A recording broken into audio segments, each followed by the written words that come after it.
This is an Intercessors for Israel prayer alert. Gaza War, 31st of July, 2014. This message was prepared by Eliyahu ben Haim, Chairman of Intercessors for Israel. 10 years ago, in 2004, IFI made its first volume of the Praying Through the Land of Israel series. Volume 1 is Gaza. We are showing you what turns out to be a very prophetic interview with the spokesman of the Gush Katif Council and a few other scenes. We did pray fervently and consistently that we would not uproot the Jewish people from Gaza. It was not to be. And as you will see in these scenes, we are reaping the fruit of that unbiblical and foolish decision.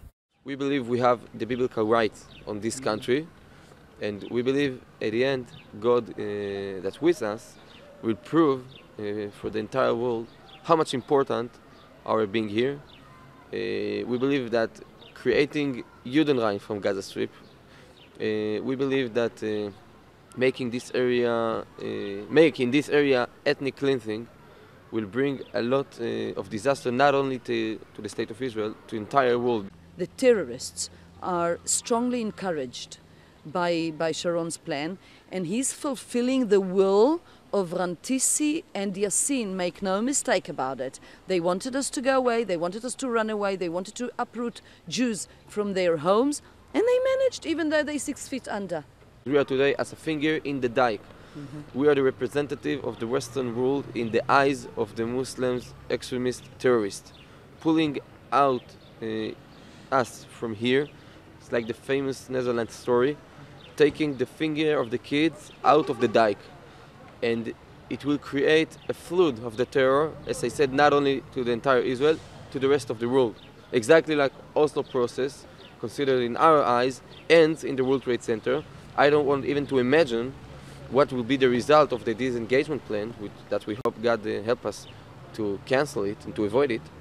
I don't want even to imagine what the final result will be to the capitals of the Western world. On the 6th of June, the 37th anniversary of the Six-Day War, the cabinet voted to disengage from Gaza, to completely uproot whole Jewish communities and villages and transfer them away from their land. In other words, ethnically cleanse Gaza. The arrangement also includes inviting the very armies Israel fought from 1948 to 67 and beyond to the very same areas, to Judea, Samaria, and Gaza.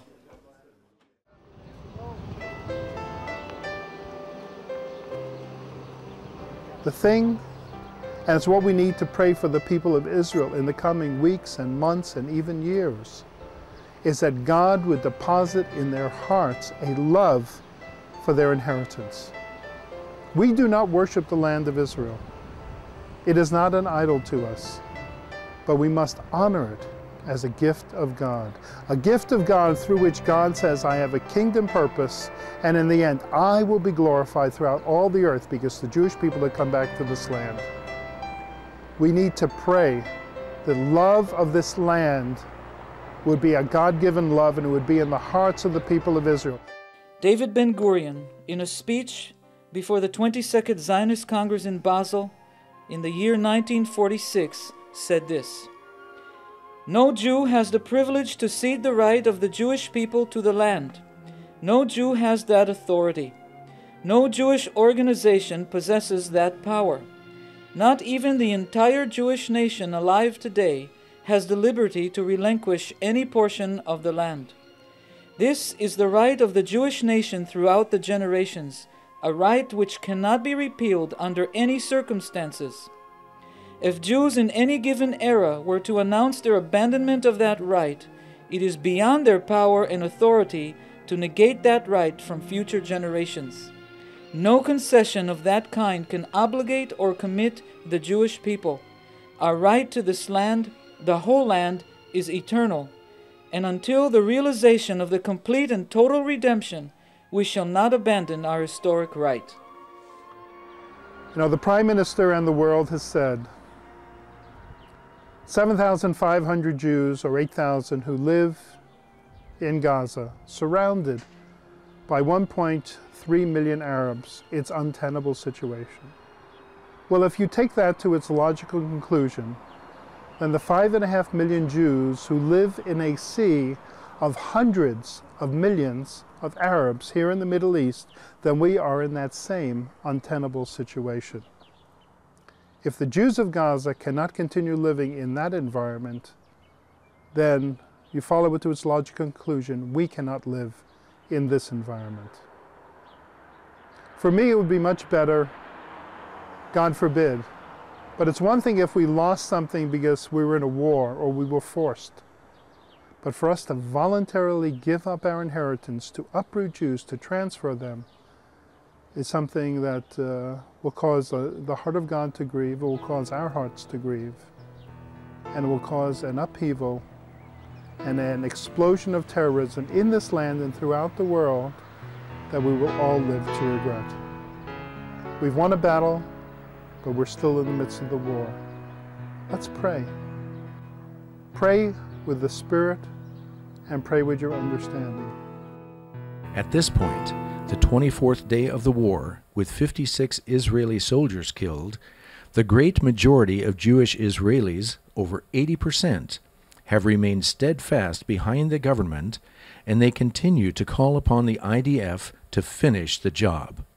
I do believe that the prayer that we ask for the people of Israel to receive a love of their inheritance, the land of Israel, is being answered. Please pray with us for the people of Israel to continue to stand in unity with the government and the IDF. Pray that the government would have the courage to stand against the nations if needed to finish the job. Pray for the protection of the innocent in Gaza. Pray that other voices in the nations and the body will speak up, like Prime Minister of Canada Stephen Harper did when he clearly said that Hamas and no one else is responsible for the deaths in Gaza. Pray for the Jewish people in exile, that these vicious anti-Israel and anti-Semitic demonstrations throughout the Western world would make them realize that their home is Israel and nowhere else.